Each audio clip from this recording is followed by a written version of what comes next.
Action, suspense और वो सब जो आप सुनना चाहते हैं। Welcome back to our novel boy. यहाँ सिर्फ स्टोरीज नहीं मिलती, यहाँ हर कैरेक्टर जिंदा होता है। आज हम जिस नॉवल मनवा की बात करने वाले हैं वो आपका दिमाग घुमा देगी। सो आर यू गाइज रेडी? चलिए शुरू करते हैं। अध्याय 121, झो ये की कहानी, भाग 2।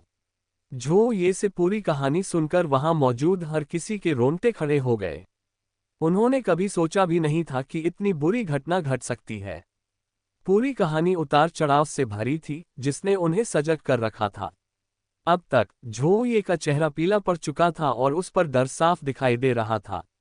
ये साफ था कि उस घटना को याद करना भी उसके लिए तनावपूर्ण था। इस समय वह एकदम जम गया था और कुछ बोल नहीं पा रहा था। बाकी लोगों ने उसकी हालत देखी और समझ गए कि शायद उसे बहुत ज्यादा परेशान किया गया था। क्या हमें अभी यहीं रुक जाना चाहिए? हाँ, शियाओ ने तेंग शियाओलियान से फुसफुसाते हुए पूछा। तेंग शियाओलियान ने जवाब में अपनी भौहें सिकुड़ी और झो ये की ओर देखा। हमें इसे जल्द से जल्द निपटाना होगा, बहुत कुछ दांव पर लगा है। अगर हमें अभी जानकारी नहीं मिली तो बहुत देर हो जाएगी, तेंग शियाओलियान ने कहा। होंग लुओ ने भी अपनी मुट्ठी भींच ली और भयभीत व्यक्ति और तेंग शियाओलियान के बीच देखने लगा। लेकिन नेता तेंग, शायद हम।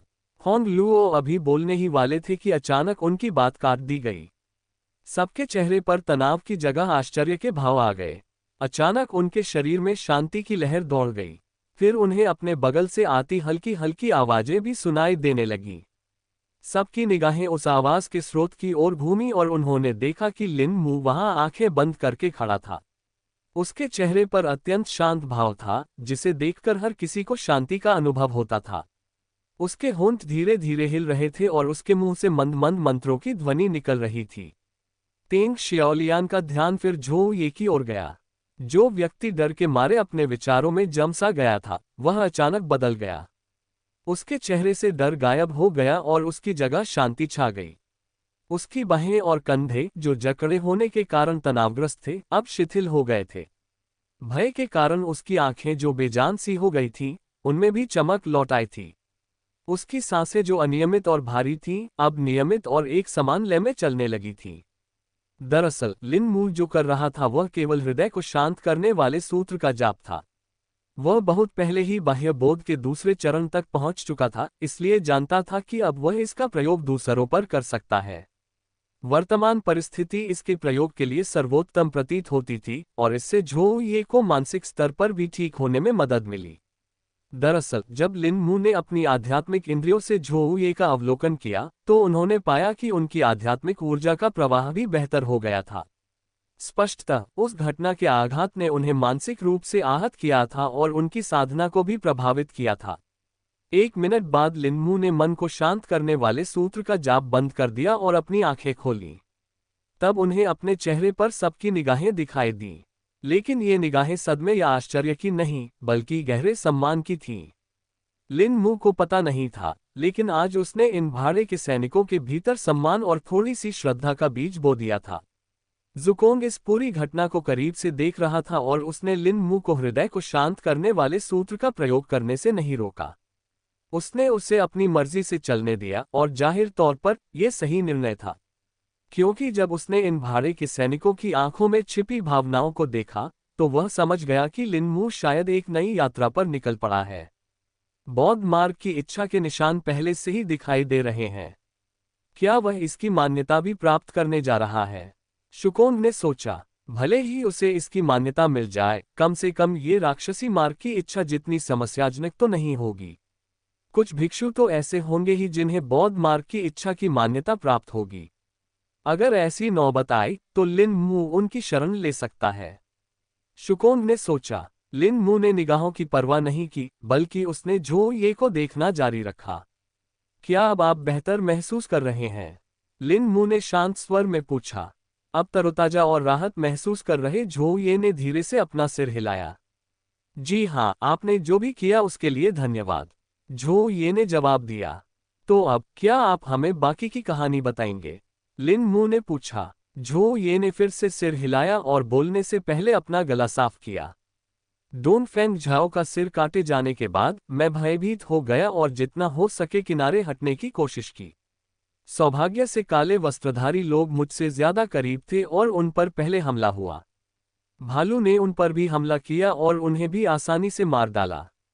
आखिरकार अब मेरी बारी थी। वैसे भी मेरे बचने का कोई चांस नहीं था। वह जानवर मुझसे ज्यादा ताकतवर और तेज था। वह मुझे अपने पंजों से खत्म करने ही वाला था कि तभी यह सब हो गया। भालू अचानक जम गया और फिर दहाड़ा। उसने अपने शरीर को ऐसे खरोंचा जैसे उसे चोट लगी हो। एक और दहाड़ उसके मुंह से निकली, लेकिन इस बार दर्द से भरी हुई, जैसे वह अपने ही शरीर को नोच रहा हो। मांस के टुकड़े और काला खून चारों ओर फैल गए, जैसे जानवर खुद को बुरी तरह घायल कर रहा हो। लेकिन कमजोर होने के बजाय वह राक्षस और भी ताकतवर होता जा रहा था। उसके शरीर से काला धुआं निकल रहा था और उसने शरीर से नोचकर निकाले गए मांस की जगह ले ली। मांस के वापस आने के बाद उसमें से हड्डियों के नुकीले हिस्से निकल आए, जिससे उसकी भयावहता और भी बढ़ गई। सौभाग्यवश इस घटना के बाद वह जानवर भ्रमित अवस्था में प्रतीत हुआ, क्योंकि वह अपने आप से जूझता रहा और आगे बढ़ता चला गया। रास्ते में आने वाले पेड़ों से टकराकर वह उन्हें तोड़ता चला गया। 4 आदमियों के गले लगने लायक मोटे ताजे पेड़ों को भी उसने टहनियों की तरह तोड़ दिया। उस राक्षस की ताकत देखकर मैं दंग रह गया और मैंने पहले कभी ऐसी ताकत नहीं देखी थी। उसके बाद मुझे होश में आने में कुछ मिनट लग गए। अपनी सुरक्षा सुनिश्चित करने के बाद मैंने डोनफेंग झाओ के शरीर को उठाया और उसे एक ढाल पर रख दिया जो मैंने उठाई थी। मैं अपने उस उपकारी के शरीर को, जिसने मुझे बचाया था, सड़ने और जानवरों द्वारा खाए जाने के लिए नहीं छोड़ना चाहता था, इसलिए मैं उसे अपने साथ ले गया। मैंने काले वस्त्रधारी लोगों से कुछ सामान भी ले लिया, क्योंकि मैं जानता था कि उनके बिना मैं वहां जीवित नहीं रह पाऊंगा। मुझे सौभाग्यवश कुछ जादुई गोलियां और भोजन मिल गए, जिनसे मुझे कुछ समय के लिए राहत मिली। मैंने अपनी वापसी की यात्रा शुरू की और रास्ते में कई और जानवरों का सामना किया। जब वे सामान्य या उच्च श्रेणी के जानवर थे तब तो कोई दिक्कत नहीं थी, लेकिन जब मेरा सामना आत्मा जंगली जानवरों से हुआ तो मेरे पास भागने के अलावा कोई चारा नहीं था। मैंने यथासंभव उनसे लड़ने से बचने की कोशिश की, फिर भी घायल हो गया। अंत में जब मैं कुछ नहीं कर सका तो मैंने आखिरी उपाय के तौर पर अपने पास रखी हुई जादुई गोली का इस्तेमाल किया। मुझे पता था कि यह आग लगाने वाली गोली हो सकती है, लेकिन फिर भी मैंने इसका इस्तेमाल किया क्योंकि मेरे बचने की संभावना बहुत कम थी। गोली लेने के बाद मेरी यादें धुंधली हो गईं। मुझे याद नहीं कि मैंने क्या किया या मैं यहाँ कैसे पहुंचा। लेकिन मुझे इतना पता है कि मेरे दिमाग में बस एक ही बात थी कि मुझे जिंदा रहना है और कस्बे तक पहुंचना है। आखिरकार मैं पहुंच गया और फिर जो आखिरी चीज मुझे याद है वो घटी। मैंने किसी को मेरा नाम पुकारते सुना। झो ये ने कुछ पल लोगों को देखा और मुस्कुराने के बाद अपनी आंखें बंद कर लीं। अगले ही पल वह बेहोश होकर बिस्तर पर गिर पड़ा। होंग लुओ और लिनमू दौड़कर उसके पास गए और ये देखकर राहत महसूस की कि वह सो गया था। वह बस थक गया था। उसने बोलने की कोशिश की, इसीलिए वह बेहोश हो गया। होंग लुओ ने कहा, हमें अब उसे आराम करने देना चाहिए। उसने हमें सूचित करके हम पर बहुत बड़ा उपकार किया है। तेंग शियाओलियान ने कहा। अन्य भाड़े के सैनिकों ने सिर हिलाकर जवाब दिया, क्योंकि वे समझ गए थे कि उसने जिस कठिन परिस्थिति का सामना किया था उससे बच पाना कितना मुश्किल रहा होगा। अब हम क्या करें, नेता तेंग? हमें निश्चित रूप से अड्डे पर मौजूद उच्च अधिकारियों को सूचित करना होगा, लेकिन हमें नहीं पता कि वे समय पर यहां पहुंच पाएंगे या नहीं। लोंगदा ने चिंता से सवाल किया। तेंग शियाओलियान ने अपनी भौहें सिकुड़ी और बोलने से पहले एक पल सोचा। अदालत में एक संदेशवाहक भेजो और एक परिषद में भी। उन्हें बताओ कि विशिष्ट टीमें नष्ट हो चुकी हैं और मदद भेजें। इस बीच हमें महापौर से बात करनी होगी। जी हाँ नेताजी, लोंगदा ने जल्दी से तंबू से बाहर निकलने से पहले जवाब दिया। लिन मू भी सोच रही थी कि अब उन्हें क्या करना चाहिए। जब झो ये ने भालू के शरीर से निकल रहे काले धुएं को चकमा देकर उसके घावों को भर दिया था, तब वरिष्ठ शुकोंग ने उससे बात की थी। ये किसी प्रकार का परजीवी है जिसने इस जानवर को संक्रमित कर दिया है। ये संभवतः इसके शरीर पर कब्जा करने की कोशिश कर रहा है और इसी वजह से यह खुद को नुकसान पहुंचा रहा है। और यह कोई सामान्य आत्मा परजीवी भी नहीं है। जो हमने देखा है उससे मैं निश्चित रूप से कह सकता हूं कि यह एक आक्रमणकारी है।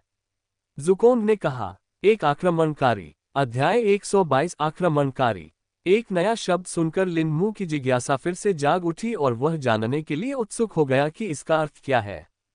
लिन मू ने धैर्यपूर्वक वरिष्ठ ज़ुकोन द्वारा इसका अर्थ समझाने की प्रतीक्षा की।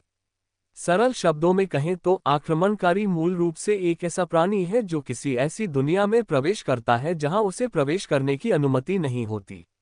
वह ऐसा उस दुनिया पर नियंत्रण पाने या उसके संसाधनों को प्राप्त करने के लिए करता है।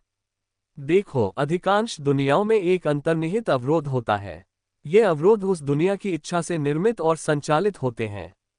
ज़ुकोन ने कहा, विश्व की इच्छा। वरिष्ठ, आपका मतलब है कि प्रत्येक दुनिया जीवित है? लिन मू ने सिर झुकाते हुए प्रश्न किया। बिल्कुल नहीं। भले ही इसकी सतह पर जीवन रहा हो या न रहा हो, हर दुनिया में एक निश्चित स्तर की चेतना हो सकती है। हालांकि सभी दुनियाओं में यह नहीं होती। कुछ दुनियाएं इतनी नई हैं कि उनमें चेतना विकसित नहीं हो पाए है, जबकि अन्य मरने या नष्ट होने के कारण इसे खो देती हैं। प्रत्येक संसार धीरे धीरे चेतना प्राप्त करता है और आध्यात्मिक ऊर्जा उत्पन्न करना शुरू कर देता है। आप ये भी कह सकते हैं कि आध्यात्मिक ऊर्जा का निर्माण तब होता है जब कोई संसार चेतना प्राप्त करता है, या कोई संसार तब चेतन हो जाता है जब आध्यात्मिक ऊर्जा अस्तित्व में आती है। इनमें से कोई भी कारण हो सकता है, ज़ुकोन ने उत्तर दिया। यह नई जानकारी सुनकर लिन मू उत्सुक हो गया। दरअसल इससे उसके मन में उठ रहे एक महत्वपूर्ण प्रश्न का उत्तर मिल गया था, जिसे उसने कभी पूछा नहीं था। प्रश्न था आध्यात्मिक ऊर्जा का अस्तित्व और उसकी उत्पत्ति। ज़ुकोन के शब्दों ने उस प्रश्न के एक हिस्से का उत्तर दे दिया था। हालांकि लिन मू को अब ये पता चल गया था कि आध्यात्मिक ऊर्जा एक दुनिया द्वारा निर्मित होती है, लेकिन वह ये नहीं जानता था कि अन्य ऊर्जाएं या ऊर्जा के प्रकार कैसे अस्तित्व में आते हैं। उदाहरण के लिए, वह ये नहीं जानता था कि स्थानिक ऊर्जा कैसे अस्तित्व में आती है या ये कैसे उत्पन्न होती है। हालांकि वह इस बारे में और अधिक जानना चाहता था, लेकिन वह जानता था कि अभी इसके लिए सही समय नहीं है क्योंकि उसके सामने और भी कई काम थे। तो इस आक्रमणकारी के बारे में, अगर यह अवरोध से बाधित है, तो ये दुनिया में प्रवेश कैसे करता है? लिन मू ने सवाल किया। एक आक्रमणकारी किसी दुनिया में प्रवेश करने के लिए विभिन्न तरीकों का उपयोग कर सकता है। सबसे आम तरीका दुनिया की बाधा में कोई खामी ढूंढकर उसके माध्यम से प्रवेश करना है। दूसरा तरीका एक ऐसा द्वार ढूंढना है जिससे वह प्रवेश कर सके। यह एक टेलीपोर्टेशन संरचना या एक स्थानिक पोर्टल के रूप में हो सकता है। जिस तरह से काला धुआं गायब हुआ, उससे मैं समझ सकता हूं कि ये दूसरे रास्ते से आया है। ये प्राणी, चाहे जो भी हो, एक शक्तिशाली जीव है और अंतरिक्ष को नियंत्रित करना जानता है। यहां मौजूद आक्रमणकारी वास्तव में उसका असली शरीर नहीं है, बल्कि शायद एक अवतार है।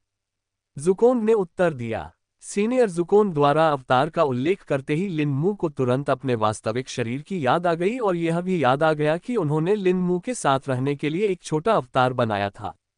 रुको सीनियर, क्या इसका मतलब यह है कि आप भी घुसपैठिए हैं? लिन मू ने भौहें चढ़ाते हुए सवाल किया। व्यापक अर्थ में आप ऐसा कह सकते हैं, लेकिन मेरे मामले में मैं एक यात्री होना पसंद करूंगा। देखो, आक्रमणकारी और यात्री के बीच का अंतर उस दुनिया की अनुमति है। एक बार जब कोई दुनिया पर्याप्त रूप से विकसित हो जाती है, तो उसके निवासी उसे छोड़कर दूसरी दुनिया में जा सकते हैं। इसी प्रकार अन्य प्राणी भी उस दुनिया में जा सकते हैं, ज़ुकोन ने समझाया। लिन मू को शब्दों का अर्थ समझ में आ गया था, फिर भी वह असमंजस में थी। ये कैसे तय होता है कि कोई दुनिया विकसित है या नहीं? लिन मू ने फिर से सवाल किया। ये कई कारकों पर निर्भर करता है। कोई दुनिया अत्यधिक आध्यात्मिक ऊर्जा प्राप्त करके ही उच्चतर दुनिया बन सकती है, या उसके निवासी उच्च कोटि के साधक बन सकते हैं। किसी दुनिया को विकसित तब कहा जा सकता है जब उसके निवासी बिना किसी खतरे के उसे छोड़कर वापस लौट सकें, ज़ुकोन ने उत्तर दिया। लिन मू को लगा कि वह इसे थोड़ा बेहतर समझ गया है, लेकिन उसके मन में और भी सवाल उठ रहे थे। विश्व वरिष्ठ के स्तर को बढ़ाने के लिए एक साधक को किस स्तर तक पहुंचना पड़ता है? क्या उन्हें अमर आरोहण स्तर का साधक बनना पड़ता है? लिन मू ने फिर से सवाल किया। यद्यपि अमर आरोहण स्तर का साधक किसी लोक को छोड़ सकता है, लेकिन इससे उस लोक का दर्जा तुरंत नहीं बढ़ जाता। केवल एक साधक से स्तर में वृद्धि नहीं हो सकती। इसके बजाय कई पीढ़ियों के साधकों के पूरे समूह को उस स्तर तक पहुंचना होगा, तभी उस लोक का दर्जा बढ़ सकता है। और इतना ही नहीं, अनगिनत निम्न स्तर के साधकों की भी आवश्यकता होती है। अंततः एक समय ऐसा आएगा जब दुनिया एक उच्च स्तरीय दुनिया बन जाएगी। दुनिया के स्तर में केवल वृद्धि की ही उम्मीद की जा सकती है, उसे कभी भी उच्च स्तरीय नहीं बनाया जा सकता, ज़ुकोंग ने समझाया। वरिष्ठ शुकोन की बातें सुनकर लिन मू को ज्ञान प्राप्त हुआ और उसके मन में सुलझ रहे संदेह के गुच्छे खुलने लगे। अब बस यही सवाल बचा था कि इसके बाद वे आगे कैसे बढ़ेंगे। अब हमें क्या करना चाहिए, सीनियर? लिन मू ने थोड़ा असमंजस में पढ़कर पूछा। हम इस दुनिया के निवासी होने के नाते आक्रमणकारी को नष्ट करना या खदेड़ना आपका जन्मजात कर्तव्य है। आपने इसे देखते ही महसूस किया होगा, ये दुनिया की इच्छा है जो आपको आदेश दे रही है। लेकिन फिर भी अंतिम निर्णय आपका है। हालांकि दुनिया की इच्छा अपने सभी निवासियों से यही अपेक्षा करती है, लेकिन वह उन्हें बाध्य नहीं करेगी क्योंकि यह सबके लिए संभव नहीं होगा, ज़ुकोंग ने उत्तर दिया। लेकिन अगर आप ऐसा करने का विकल्प चुनते हैं तो आपका प्रयास व्यर्थ नहीं जाएगा, ज़ुकोंग ने थोड़ी देर रुककर कहा। क्या इसका मतलब यह है कि मुझे कोई इनाम मिलेगा? लिन मू ने पूछा। सचमुच, इससे तुम्हें दुनिया भर में पहचान मिलेगी। ये तुम्हें उन चीजों में भी चुपचाप मदद करेगी जिनकी तुम्हें जरूरत भी नहीं होगी। ये तुम्हारे भाग्य को भी सुधार सकती है और तुम्हें अपार धन दौलत हासिल करने का मौका दे सकती है, ज़ुकोंग ने जवाब दिया। भगवान ही जानते हैं कि तुम्हें इसकी कितनी जरूरत है। जिस रास्ते पर तुम चल रहे हो, तुम्हें हर तरह की मदद चाहिए और मुझे नहीं लगता कि मेरी मदद काफी होगी, ज़ुकोंग ने मन ही मन कहा। लिन मू ने सीनियर शुकोंग की बातों पर विचार किया, लेकिन तुरंत कोई जवाब नहीं दिया। उनका ध्यान फिर से अपने आसपास खड़े लोगों पर केंद्रित हो गया। देखने में तो ऐसा लग रहा था कि लिन मू सीनियर शुकोंग से काफी देर से बात कर रहे हैं, लेकिन असल में केवल कुछ ही मिनट बीते थे। दिन प्रतिदिन शुकोंग और लिन मू के बीच मानसिक संचार की गति बढ़ती जा रही थी। हालांकि यह पूरी तरह से शुकोंग की क्षमता पर निर्भर था, लेकिन लिन मू भी इसके साथ अधिक तालमेल बिठाने और अपनी साधना में प्रगति करने के कारण गति बढ़ाने में योगदान दे रहा था। दूसरों को तो बस यही लगा कि लिन मू सोच में डूबी हुई है और इसीलिए व्यस्त है। लेकिन जब उन्होंने देखा कि लिन मू होश में आ गई है और उनकी तरफ देख रही है, तो वे ज्यादा सतर्क हो गए। आप क्या सुझाव देते हैं, भाई लिन मू? अब हम क्या करें? होंग लुओ ने आदरपूर्वक पूछा। लिन मू ने उसकी ओर दृष्टि घुमाई और बोला, लीडर तेन की बात सही है, आपको आपातकालीन संदेश भेजने चाहिए। इसके अलावा मैं मेयर से संपर्क करने में आपकी मदद कर सकता हूं, लिन मू ने जवाब दिया। और आप ऐसा कैसे करेंगे? तेन शियाओलियान ने सवाल किया। मैं शहर की नई उच्च अधिकारी हेईवान से परिचित हूं, मैं उन्हें सूचित कर दूंगी और शायद हम एक मुलाकात का आयोजन कर सकें, लिन मू ने उत्तर दिया। अगर पहले की बात होती तो लिन मू हेई कोर के सदस्यों के बारे में कुछ भी बोलने से बचता, लेकिन अब जब हेईवान सबके सामने आ चुका था और उसकी पहचान भी साफ हो चुकी थी, तो इस बात का फायदा उठाने में उसे कोई दिक्कत नहीं थी। ये सुनकर कि लिन मू हेईवान से परिचित है, सभी के चेहरे पर थोड़ा आश्चर्य का भाव दिखाई दिया। सचमुच, भाई लिन मू के प्रभाव की कोई तुलना नहीं है, शियोनान ने प्रशंसा भरे लहजे में कहा। लिन मू ने उसकी बातों पर ध्यान नहीं दिया और अपना काम जारी रखा। लेकिन मैं आपको चेतावनी देना चाहूंगी, इस मामले की अकेले जांच करने की कोशिश मत करना। मुझे डर है कि हम जिस मामले से निपट रहे हैं वह हमारी समझ से परे है, लिन मू ने गंभीर स्वर में कहा। लिन मू ने भाड़े के सैनिकों को आक्रमणकारी के बारे में न बताने का स्पष्ट निर्णय लिया था। ऐसा नहीं था कि उसे डर था कि वे उस पर विश्वास नहीं करेंगे, बल्कि इसलिए कि अगर यह बात फैल गई तो समस्या खड़ी हो सकती थी। वह पहले हेई कोर से बात करना चाहता था क्योंकि उसे विश्वास था कि वे स्थिति को बेहतर ढंग से संभाल सकते हैं। मैं अब जा रही हूं और बाद में बता दूंगी कि हमारी मुलाकात कब होगी, लिन मू ने कहा। मुझे इससे कोई आपत्ति नहीं है, तेन शियाओलियान ने उत्तर दिया। अन्य लोगों ने भी सहमति में सिर हिलाया और उनकी बातों को स्वीकार किया। लिन मू तंबू से बाहर निकला और कस्बे की ओर मुड़ गया। उसकी चाल जल्द ही दौड़ में बदल गई और वह कस्बे के केंद्र की ओर तेजी से भागा। उसकी गति इतनी तेज थी कि उसे कस्बे के केंद्र तक पहुंचने में ज्यादा समय नहीं लगा, वह 5 मिनट में ही वहां पहुंच गया। हालांकि उसे जो बात अजीब लगी वह ये थी कि आसपास घूमने वाले लोगों की संख्या कम हो गई थी। उसने सोचा था कि दौड़ते समय लोग उसे घूरेंगे, लेकिन हैरानी की बात यह थी कि बाहर लगभग कोई भी व्यक्ति नहीं था। यहाँ तक कि पहरेदारों की संख्या भी कम हो गई थी।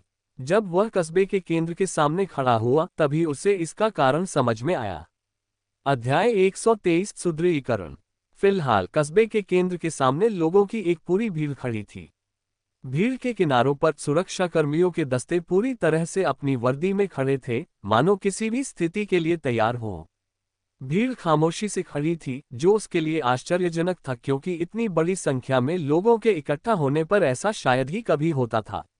भीड़ में मौजूद लोग शहर के केंद्र की ओर ध्यान केंद्रित किए हुए थे और किसी चीज की प्रतीक्षा कर रहे थे। कस्बे के विभिन्न हिस्सों से कुछ और लोग धीरे धीरे भीड़ में शामिल होते गए।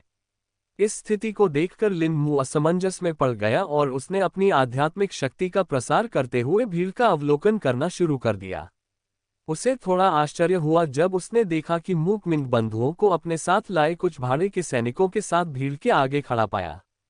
उसे समझ नहीं आ रहा था कि क्या हो रहा है, इसलिए उसने उनसे बात करने का फैसला किया। लिन मू भीड़ को चीरते हुए आगे बढ़ा और ठीक उस जगह पर पहुंचा जहां भाड़े के सैनिक खड़े थे। लोगों ने इधर उधर किए जाने पर नाराजगी जताते हुए कुछ कहा सुनी तो की, लेकिन कुछ नहीं किया। लिन मू ने भी उनकी बातों पर ध्यान नहीं दिया। मिंग बंधुओं ने उसे देखा और खुद भी थोड़ा आश्चर्यचकित हुए। उन्होंने अपने साथ खड़े एक भाड़े के सैनिक को लिन मू से बात करने के लिए कहा। ये भाड़े का सैनिक स्पष्ट रूप से लिन मू को जानता था क्योंकि उसने अभिवादन के रूप में अपने हाथ जोड़े। श्रीमान लिन मू को नमस्कार। भाड़े के सैनिक ने लिन मू को नमस्कार किया। अपने साथी को ऐसा करते देख बाकी भाड़े के सैनिकों ने भी वैसा ही किया। इससे वहां मौजूद लगभग 10 भाड़े के सैनिकों के बीच अभिवादन की लहर दौड़ गई। भीड़ में खड़े लोगों का इस बात पर ध्यान न जाना नामुमकिन था, खासकर तब जब वे इतनी देर तक चुपचाप खड़े थे। लोगों ने अभिवादन की आवाजें भी सुनी और सोचने लगे कि कहीं कोई महत्वपूर्ण व्यक्ति तो नहीं आ गया है। ये जानते हुए कि यह स्थिति गंभीर हो सकती है, लिन मू ने तुरंत मिंग भाइयों को इशारा किया कि वे बाकी लोगों को चुप करा दें। उन्होंने इसके परिणामों को समझते हुए तुरंत कार्रवाई की और भाड़े के सैनिकों को चुप करा दिया। इसके बाद लिन मू आगे आए और उनके सामने खड़ी हो गई। यहाँ क्या हो रहा है? लिन मू ने सवाल किया। उच्च अधिकारी भीड़ के सामने अपना फैसला सुनाने जा रहे हैं, मिंग बंधुओं द्वारा प्रशिक्षित भाड़े के सैनिक ने कहा। और यह फैसला क्या है? लिन मू ने संभावनाओं का अनुमान लगाते हुए सवाल किया। भाड़े के सैनिक ने चारों ओर देखा और यह सुनिश्चित किया कि कोई और सुन तो नहीं रहा है। फिर उसने धीमी आवाज में बात की। हमसे मुलाकात करने और आम लोगों की शिकायतों को सुनने के बाद उच्च अधिकारियों ने फैसला किया है कि वे लोगों पर हमला करने वाले दरिंदों और साथ ही काले वस्त्रधारी अपराधियों की तलाश शुरू करने जा रहे हैं। लिन मू के मन में खतरे की घंटी बज उठी जब उसे इसके परिणामों का एहसास हुआ। अगर यह सब तब हुआ होता जब उसे आक्रमणकारी के बारे में पता नहीं था तो सब ठीक होता, लेकिन अब स्थिति कहीं अधिक खतरनाक थी।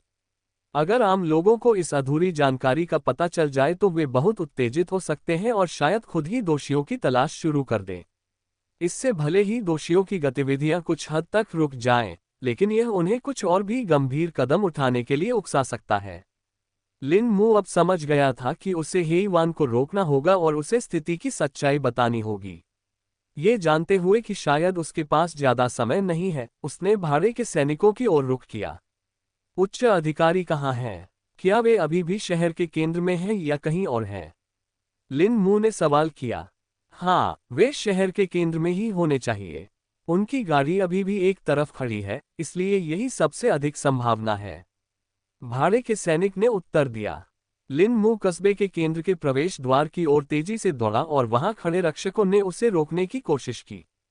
उन्हें समझाने में समय बर्बाद न करते हुए लिन मू ने हृदय विखंडन सूत्र का जाप शुरू किया और दोनों रक्षकों को निशाना बनाया। मंत्रोच्चार का प्रभाव क्षणिक ही हुआ, पहरेदारों की आंखें बेजान हो गईं और वे एक तरह के सम्मोहन में चले गए। इसके बाद लिन मू आसानी से कस्बे के केंद्र में प्रवेश कर गया और हेई वान को खोजने लगा। उसने अपनी आत्मा की बोध शक्ति को चारों ओर फैलाए रखा ताकि जैसे ही वे उसकी सीमा में प्रवेश करें, वह उन्हें ढूंढ सके।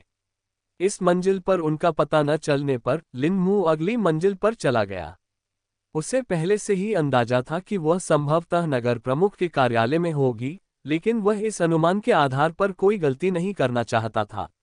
लिन मू का निर्णय कारगर साबित हुआ क्योंकि उन्हें हे बाओ दूसरी मंजिल पर ही मिल गया। हे बाओ ने भी अपनी आध्यात्मिक शक्ति का इस्तेमाल करके लिन मू को देख लिया था। लिन मू के चेहरे पर तनाव देखकर हे बाओ तुरंत समझ गया कि कोई नई घटना घटी है। उसके मन में उठ रहे विचारों का अनुमान लगाते हुए हे बाओ ने बोलना शुरू किया। नेता ऊपर हैं, चलो चलते हैं। लिन मू ने सिर हिलाया और उसके पीछे पीछे ऊपर चला गया। अब जब वह हे बाओ के साथ था तो किसी की हिम्मत नहीं हुई और वह आसानी से सबसे ऊपरी मंजिल पर पहुंच गया। लिन मू ने हे वान को दफ्तर से बाहर निकलते देखा और ऐसा लग रहा था कि वह घोषणाओं वाले बालकनी की ओर जाने ही वाली थी। हे वान रुको, लिन म्यू चिल्लाया। हे वान ने तुरंत आवाज की दिशा में देखा और लिन मू और हे बाओ को अपनी ओर आते हुए पाया। वह वहीं रुक गई और उन दोनों के आने का इंतजार करने लगी। क्या हुआ? हे वान ने पूछा। हे बाओ ने भी लिन मू पर ध्यान केंद्रित किया क्योंकि वह भी जानना चाहता था। हमने कल रात भाड़े के सैनिकों के शिविर में झो ये को पाया। लिन मू ने कहा। नाम पहचानते ही दोनों लोगों के चेहरों पर भी तनाव के भाव दिखाई देने लगे। चलिए ऑफिस में बात करते हैं, हे वान ने सुझाव दिया। तीनों दफ्तर में दाखिल हुए और फिर बातें करने लगे। लिन मू ने पिछली रात की सारी घटनाएं हे वान और हे बाओ को सुनाई। उसने उन्हें घायल झो ये और सिर कटे हुए एशन क्लोक भाड़े के सैनिक के बारे में बताया। उसने उन्हें मृत भाड़े के सैनिक के शव से उत्पन्न हुए भयानक प्राणी के बारे में बताया और यह भी बताया कि वह उसे कैसे पहचानता है। फिर लिन मू ने उन्हें आज सुबह की घटनाओं और झो ये द्वारा बताई गई कहानी के बारे में बताया। लिन मू के बोलने के बाद दोनों कुछ देर तक चुपचाप खड़े रहे, फिर बोले, तुमने जो चीज देखी, क्या तुम जानते हो कि वह क्या है? हे वान ने सबसे पहले पूछा। हाँ, यह एक आक्रमणकारी है, लिन मू ने गंभीर स्वर में उत्तर दिया। ये शब्द सुनते ही हे वान और हे बाओ की आंखें चौड़ी हो गईं। ऐसा लगा मानो वे पहले से ही इसका अर्थ या इसके परिणाम जानते हों। तो यह एक आक्रमणकारी है, हे बाओ ने सोचते हुए दोहराया। तुम्हें पता है वे क्या हैं? लिन मू ने सवाल किया। हाँ, हमें पता है। यह पहली बार नहीं है जब हमने ये सुना है, हे वान ने जवाब दिया। क्या तुमने इसे पहले कहाँ सुना है? लिन मू ने पूछा। हे वान ने एक गहरी सांस ली और बोलने से पहले कुछ देर सोचा। इन आक्रमणकारियों के अस्तित्व के बारे में बहुत कम लोग जानते हैं। शायद इस समय केवल साधना संप्रदायों के उच्च अधिकारी और कुछ कुलीन वर्ग के लोग ही इनके बारे में जानते हैं। हमें भी इसके बारे में तभी पता चला जब हमारे स्वामी ने एक बार हमसे इस विषय पर बात की थी, हे वान ने उत्तर दिया। लेकिन अगर आपको आक्रमणकारियों के बारे में पता है तो? लिन मू बोल रही थी कि उसे बीच में ही रोक दिया गया। हाँ, हम जानते हैं कि वे क्या करते हैं। ये पहली बार नहीं है जब वे दिखाई दिए हैं, हे बाओ ने कहा। क्या ये पहली बार नहीं है? क्या वे पहले भी दिखाई दे चुके हैं? लिन मू ने फिर से सवाल किया। हाँ, भले ही हमें इसके सटीक विवरण न पता हो, लेकिन हम इतना जरूर जानते हैं कि वे बहुत समय पहले प्रकट हुए थे। और यह भी कि जब वे प्रकट हुए तो अपने साथ भीषण विनाश लेकर आए थे, हे वान ने उत्तर दिया। उसका जवाब सुनकर लिन मू चुप रही और 1 मिनट तक उस पर विचार करती रही। तो मुझे लगता है कि आप जानते हैं कि आपको लोगों को क्या बताना चाहिए और क्या नहीं, लिन मू ने पूछा। हे वान ने सिर हिलाया और बोली, अब मुझे पता चल गया है। यहाँ आकर मुझे सूचित करने के लिए धन्यवाद, वरना यह एक बड़ी आपदा बन सकती थी। मैं ज्यादा जानकारी नहीं दूंगा और उन दरिंदों की तलाश को केवल निगरानी में बदल दूंगा। हालांकि हम दोषियों की तलाश जारी रखेंगे। मैंने पहले ही अतिरिक्त बल मंगवा लिया है और वे जल्द ही आने वाले हैं। इसलिए अगर अपराधी भी उत्तेजित हो जाएं तो कोई बात नहीं, हम यही चाहते हैं कि वे ऐसा करें और खुद को उजागर कर दें, हे वान ने समझाया। लेकिन क्या आपको यकीन है कि अतिरिक्त सैनिक उनसे निपटने के लिए पर्याप्त होंगे? लिन मू ने संदेह से पूछा। लिन मू को नहीं लगता था कि अगर हे कोर के और सैनिक आ जाएं तो कोई खास फर्क पड़ेगा, बल्कि इससे तो उन्हें ही नुकसान हो सकता है। हाँ, मुझे पूरा यकीन है। आखिरकार इस बार अतिरिक्त सैनिकों में एक कोर कंडेंसेशन क्षेत्र का विशेषज्ञ भी शामिल है, हे वान ने घूंघट के पीछे छिपी हल्की मुस्कान के साथ जवाब दिया। अध्याय 124 घोषणा। लिन मू ने कभी सोचा भी नहीं था कि अतिरिक्त सैनिकों में एक कोर कंडेंसेशन क्षेत्र का विशेषज्ञ भी होगा। अगर यह सच था तो शायद यह उनकी सोच से कहीं बेहतर साबित होगा। इससे किसी भी अप्रिय घटना से बचाव होगा और उम्मीद है कि अपराधियों को रोकने के लिए पर्याप्त होगा। अच्छा, ये तो राहत की बात है। अब सब कुछ बेहतर हो जाएगा, लिन मू ने कहा। फिर लिन मू ने सोचा कि अगर अतिरिक्त सैनिकों में एक भी कोर कंडेंसेशन क्षेत्र का विशेषज्ञ है तो क्या ऐसे और विशेषज्ञ प्राप्त करना संभव है। उसने ये भी सोचा कि हेई कोर में कोर कंडेंसेशन क्षेत्र के कितने विशेषज्ञ होंगे। क्या आपके पास कोर कंडेंसेशन क्षेत्र के और विशेषज्ञ हैं? आक्रमणकारी से निपटने के लिए हमें बाद में उनकी आवश्यकता पड़ सकती है। लिन मू ने प्रश्न किया। मुझे भी ऐसा ही लगता है। आपको चिंता करने की जरूरत नहीं है, सही समय आने पर और भी लोगों को बुलाया जाएगा। कुल मिलाकर हमारे पास संघनन क्षेत्र के 3 मुख्य विशेषज्ञ हैं। हेई वान ने थोड़ा गर्व महसूस करते हुए जवाब दिया। अधिकांश कुलों और संगठनों के लिए एक से अधिक कोर कंडेंसेशन क्षेत्र विशेषज्ञ होना गर्व की बात होती थी। यहां तक कि वुलिम शहर के धनी कुलों में भी कोई कोर कंडेंसेशन क्षेत्र विशेषज्ञ नहीं था। शायद केवल महापौर ही कोर कंडेंसेशन क्षेत्र विशेषज्ञ थे और उनके कुछ अधीनस्थ भी कोर कंडेंसेशन क्षेत्र विशेषज्ञ थे। नवजात आत्मा स्तर के विशेषज्ञ अत्यंत दुर्लभ माने जाते थे। श्वांग कियान साम्राज्य में शायद ही किसी कुल में ऐसे विशेषज्ञ थे, सिवाय शाही परिवार के। नवजात आत्मा स्तर का कोई भी विशेषज्ञ इतना योग्य होता था कि वह अपना स्वयं का साधना संप्रदाय शुरू कर सके, जिससे उनके उच्च स्तर का सम्मान स्पष्ट होता था। हेई वान की बातें सुनकर लिन मू को थोड़ा बेहतर महसूस हुआ और उसने सिर हिलाया। तो अब समय आ गया है कि मैं आम लोगों को संबोधित करूं, हेई वान ने उत्तर दिया। लिन मू ने सिर हिलाया और उसे आगे बढ़ने दिया। वह और हेई वान के पीछे पीछे बालकनी तक गए। वहां पहुंचकर लिन मू वहीं रुक गए और हेई बाओ को हेई वान के साथ खड़ा रहने दिया। उनके साथ खड़ा रहना उनके लिए ठीक नहीं था और इससे उन्हें बेवजह ही ध्यान मिलता। लिन मू, कोर कंडेंसेशन क्षेत्र के विशेषज्ञों से बहुत अधिक उम्मीदें मत रखो, ज़ुकोंग ने अचानक कहा। मुझे ऐसा नहीं सोचना चाहिए, लिन मू ने थोड़ा असमंजस महसूस करते हुए पूछा। नहीं, आपको ऐसा नहीं करना चाहिए। कोई भी आक्रमणकारी जो किसी दुनिया में सफलतापूर्वक प्रवेश कर सकता है, वह एक शक्तिशाली प्राणी होता है। स्थानिक उतार चढ़ाव को महसूस करने के लिए भी उन्हें कम से कम नवजात आत्मा के स्तर पर होना चाहिए, यदि उससे उच्च स्तर पर नहीं, तो आप उनकी शक्ति का अंदाजा लगा सकते हैं। भले ही वे दुनिया की इच्छा से बंधे हों, फिर भी उन्हें हल्के में नहीं लिया जाना चाहिए। इस बात की पूरी संभावना है कि संघनन क्षेत्र के विशेषज्ञ भी इसके सामने कुछ सेकंड भी टिक नहीं पाएंगे। हालांकि इस मामले में ये सिर्फ एक अवतार है, इसलिए अगर आप सही सावधानियां बरतते हैं तो यह संभव हो सकता है। फिर भी आपको किसी भी तरह की स्थिति के लिए पूरी तरह से तैयार रहना होगा, ज़ुकोंग ने समझाया। सीनियर ज़ुकोंग की बातों को समझते ही लिन मू के चेहरे पर गंभीरता के भाव आ गए। जी सीनियर, आप सही कह रहे हैं। हम इसे हल्के में बिल्कुल नहीं ले सकते। मैं आपकी सलाह को दिल से मान लूंगा और सबसे बुरे हालात के लिए तैयार रहूंगा, लिन मू ने दृढ़ स्वर में कहा। यह देखकर ज़ुकोंग ने मन ही मन सिर हिलाया और एक आह भरी।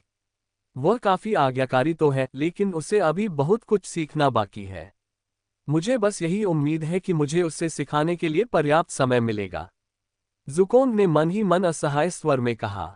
अभी अभी हेई वान ने बालकनी के दरवाजे खोले और बाहर निकली। हेई बाओ उसके बगल में खड़ा था और लोगों पर पैनी नजर रखे हुए था। लिन मू को इसका कारण समझ आ गया था और वह जानती थी कि सतर्क रहना ही सबसे अच्छा है। अभी हमें ढिलाई नहीं बरतनी चाहिए, जितना हो सके सतर्क रहना ही बेहतर है, लिन मू ने सोचा। अपने विचारों के अनुरूप लिन मू ने अपनी आध्यात्मिक चेतना को बढ़ाया और सतर्कता से नजरें जमाए रखीं। हेई वान ने अब बोलना शुरू कर दिया था और इस समय सबकी निगाहें उस पर टिकी हुई थीं। उत्तरी कस्बे के निवासियों, मैंने आपकी शिकायतें और परेशानियां सुनी हैं। मुझे पता है कि क्या हुआ है और अब मैं इसका समाधान करने जा रहा हूं। आपने बहुत लंबे समय तक कष्ट सहा है और यह हमारे लिए शर्म की बात थी कि इसे गंभीरता से नहीं लिया गया। हेई वान ने गहरी सांस ली और आम लोगों के उम्मीद भरी निगाहों को देखा। उसे थोड़ी सहानुभूति महसूस हुई और उसे अतीत की अपनी यादें याद आ गईं। मैंने फैसला कर लिया है कि हम हाल की घटनाओं के लिए जिम्मेदार अपराधियों को पकड़ेंगे। जहां तक उस दरिंदे की बात है जिसने तबाही मचा रखी है, हम उसे भी पकड़ेंगे और इसके लिए विशेषज्ञों की एक विशेष टीम बना रहे हैं।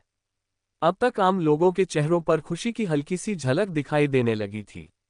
लिन मू उसकी बातें सुन रही थी और उसे लगा कि ये अच्छी बातें हैं और लोगों के डर को शांत करने के लिए काफी होंगी।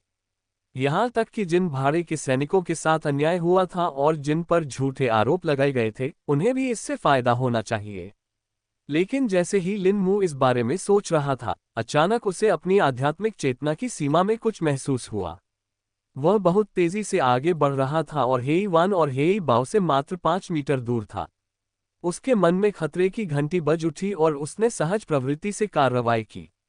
लिन मू ने पलक झपकाते हुए उन दोनों लोगों को देखा और घेरे से विशाल टावर शील्ड निकाल ली। उसने तुरंत उसे उनके सामने रख दिया और पकड़ लिया।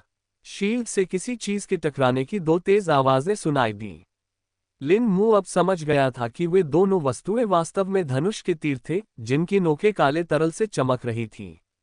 हत्यारे, लिन मू ने चेतावनी दी। हेई बाओ और हेई वान ने तुरंत युद्ध की मुद्रा अपना ली और अपनी आध्यात्मिक चेतना पर ध्यान केंद्रित किया। इसी दौरान हेई बाओ थोड़ा हैरान रह गया, क्योंकि वह अपनी सीमा में आने के बावजूद भी उन बिजली के झटकों को महसूस नहीं कर पाया था। वे गति में बहुत तेज थे, लेकिन सौभाग्य से लिन मू ने उन्हें रोक दिया था। लिन मू अब भी अपने सामने टावर शील्ड पकड़े हुए था। उसने उसे अपने दाहिने हाथ से थामे रखा और हेई शी द्वारा पहले दिए गए मास्क को निकाला। उसने जल्दी से उसे पहन लिया ताकि उसकी पहचान उजागर न हो। उन्हें पता था कि अपराधी आसपास ही हैं, और वे ये सुनिश्चित करना चाहते थे कि उन्हें इस बात की जानकारी न रहे। अब जाकर हेई वान ने बोलना शुरू किया। वहां छतों पर उनमें से दो हैं। अध्याय 125 हत्यारे। लिन मू और हेई बाओ ने उसकी बातें स्पष्ट रूप से सुनी और उनकी निगाहें उसकी उंगली की दिशा में गईं। उन्होंने दोनों हत्यारों को देखा और उन पर निशाना साध लिया। दोनों हत्यारों को जाहिर तौर पर यह एहसास हो गया था कि वे हेई वान और हेई बाओ को मारने के अपने प्रयास में विफल रहे हैं, इसलिए वे भागने के लिए मुड़ गए थे। आम लोगों की रक्षा करो। भाड़े के सैनिक अपने साथियों का ध्यान रखो, हेई वान चिल्लाया। भीड़ के दोनों ओर दो कतारों में खड़े पहरेदार तुरंत सतर्क हो गए और जारी किए गए आदेशों पर अमल करने लगे। उन्होंने भीड़ को घेर लिया और सुनिश्चित किया कि वे चारों ओर से सुरक्षित हैं। भीड़ में अफरा तफरी मची हुई थी, लेकिन फिर भी वे हेई वान और पहरेदारों की बातें सुनने के लिए सचेत थे। दूसरी ओर भाड़े के सैनिक खतरे के आदी थे, इसलिए वे घबराए नहीं, बल्कि अपने अपने हथियार निकालकर लड़ने के लिए तैयार हो गए। हम इसी पल का इंतजार कर रहे थे भाइयों। अब समय आ गया है कि उन अपराधियों को दिखाएं कि हमें चुनौती देने का क्या मतलब होता है। समूह के एक भाड़े के सैनिक ने चिल्लाकर कहा। ये भाड़े के सैनिकों ने एक साथ चिल्लाया, उनके चेहरों पर जरा भी डर नहीं था। अपराधी चौक के दूसरी तरफ इमारतों की छतों पर थे। वे काफी दूर जा चुके थे, इसलिए लिन मू और हेई बाओ के लिए उन्हें पकड़ना थोड़ा मुश्किल था। फिर भी वे उन्हें जाने नहीं देने वाले थे। मैं दाहिनी तरफ वाला ले लूंगी, तुम बाईं तरफ वाला ले लो, लिन मू ने कहा। हेई बाओ ने सिर हिलाकर जवाब दिया और कल की तरह ही बालकनी से नीचे वाली छत पर कूद गया। लिन मू ने भी ऐसा ही किया और हत्यारों के पीछे दौड़ पड़ा। लिन मू ने आध्यात्मिक ऊर्जा से अपने पैरों को मजबूत किया और अपनी गति बढ़ा ली। वह छत से कूदकर अपराधियों की ओर गलियों में दौड़ने लगा। थोड़ी दूर दौड़ने के बाद जब उसे यकीन हो गया कि वह लोगों की नजरों से ओझल हो गया है, तो वह पलक झपकाते ही एक इमारत की छत पर पहुंच गया। ऊपर पहुंचने पर उसे दूर से अपराधी साफ दिखाई देने लगा। अपराधी अभी भी उससे काफी दूर था और उसे उसका पीछा करना था। लिन मू ने गौर किया कि अपराधी दूर तो था, लेकिन उसकी गति उससे कम थी। लिन मू लगातार उसके करीब पहुंच रहा था। अपराधी जमीन पर दौड़ रहा था और इसलिए उसने अभी तक लिन मू को नहीं देखा था, जो छतों पर काफी ऊंचाई पर था। लिन मू एक छत से दूसरी छत पर छलांग लगाता और जब कुछ छतें बहुत दूर होती तो वह पलक झपकते ही आसानी से दूसरी तरफ पहुंच जाता। लिन मू के ब्लिंक के नियमित उपयोग ने उसे इमारतों के बीच से आसानी से निकलने में मदद की थी। 1 मिनट में ही लिन मू अपराधी के पास पहुंच गया और उसके ठीक दाहिनी ओर एक घर की छत पर था। अब तक वे केंद्रीय क्षेत्र को पार कर चुके थे और आवासीय क्षेत्र में प्रवेश कर चुके थे। क्योंकि ये घर केंद्रीय क्षेत्र की इमारतों की तुलना में आकार में अपेक्षाकृत छोटे थे, इसलिए अपराधी ने अंततः लिन मू को देख लिया।